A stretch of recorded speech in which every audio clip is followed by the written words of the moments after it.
Parang Dax, kumusta yung commentary nung karera? Hindi ako masyadong natuwa sa mga commentary ng Sky Sports, especially sa mga sinasabi ni Martin Brundle tsaka ni Crofty during the race itself. Given British si Lando and he was aiming for his first championship, halos lahat yata ng commentators ng Sky Sports mga British. During that last race, medyo nagiging obvious yung medyo bias ba na commentary ni na Martin Brundle and then ni Crofty. Especially nung incident between Yuki Tsunoda and then Lando Norris. So masyado nilang pinalaki yung issue ng pag-weave ni Yuki Tsunoda to Lando Norris. Expected naman talaga yon as, second driver na sinusuportahan mo yung aim ng first driver ng team mo na masungkit yung championship. Hindi naman talaga siya nag-weave ng back and forth na sobrang illegal. So parang hinarangan niya ng isang beses,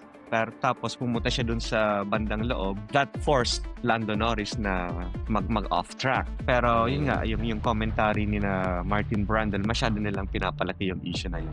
Pero mga long-time commentators na yan, di ba, sa F1, yung dalawang yun. Naririnig ko lagi yun, Crofty.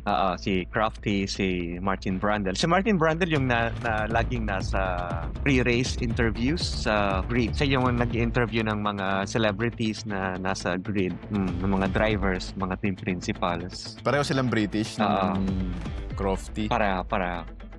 Tapos yun nga si Crofty, may binanggit siya na parang binabati niya yung pagka-champion ni Lando Norris na hindi pa tapos yung race. So itong si Martin Brundle, sinabihan siya na, uy, wag mong banggitin yan. Remember the commentator's curse na kapag nauna ka na mag-announce na champion na yung driver, may nangyayaring mga insidente. Baka ma-jinx, malasin. Baka ma-jinx daw, baka malasin. So, ang sabi ni Crofty, oh come on, we have only 3 laps. There's no such thing.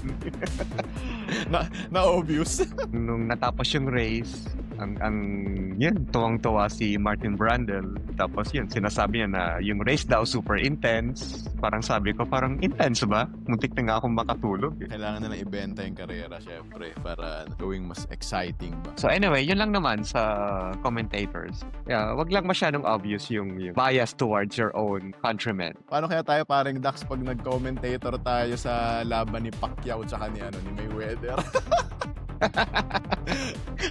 Para tayong sinano. Baka ganun na. Chinito Henson. Baka ganun na nangyayari, no?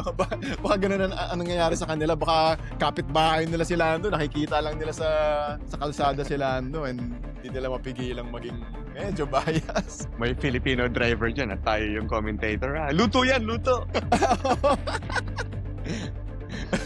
Si Roger De La Cruz nasa P20. Dapat may points ang P20 eh. Dapat ginagano natin eh.